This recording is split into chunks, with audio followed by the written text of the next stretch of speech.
Learn how to make these delicious white chocolate and mango cookies. Start by melting 150 grams of salted butter.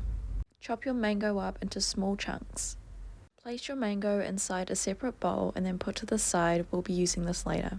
If you want your cookies to taste amazing, I would highly recommend using a good quality white chocolate. You want to try and look out for a brand that has a high percentage of cocoa inside it. This will give the white chocolate a nice creamy texture. When I cut up my chocolate, I'm only using the chunks and not the little grainy bits that have come off the chocolate as I've cut it. I wouldn't recommend using the dusting of the chocolate because it can sort of throw off the colour of the cookie. Next, you want to just chop up your macadamia nuts into halves and then put inside a bowl. Once the fillings have been cut up, it's time to start making the cookie dough. Once the butter has been melted, add in 1 cup of white sugar. The type of white sugar doesn't really matter.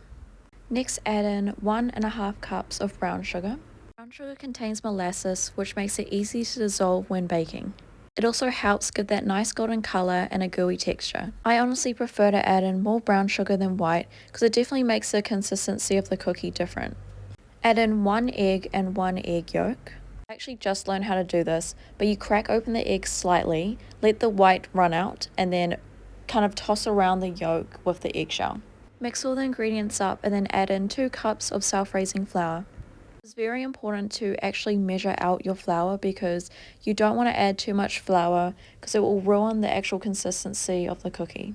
To get that nice filled up cookie look, you want to add in a lot of ingredients and mix it all in, folding the ingredients at times, just ensuring that everything is mixed together. I'm not going to lie, I used to always skip this step, but you want to freeze your dough before actually baking it. It helps everything set, and when the cookies are baking, you'll see that it's sort of like mounting around the edges. This will help to give the cookies some structure. Bake inside the oven for 10 to 15 minutes. Make sure that is not a minute more because it will definitely change the consistency and the texture of your cookie. Once you've taken the cookies out of the oven, let them sit on the tray to cool down and firm up. After 20 to 30 minutes, the cookies should be cool enough to touch and you can go ahead and eat one. These cookies are so yummy and soft and they're perfect for school lunches or just by themselves.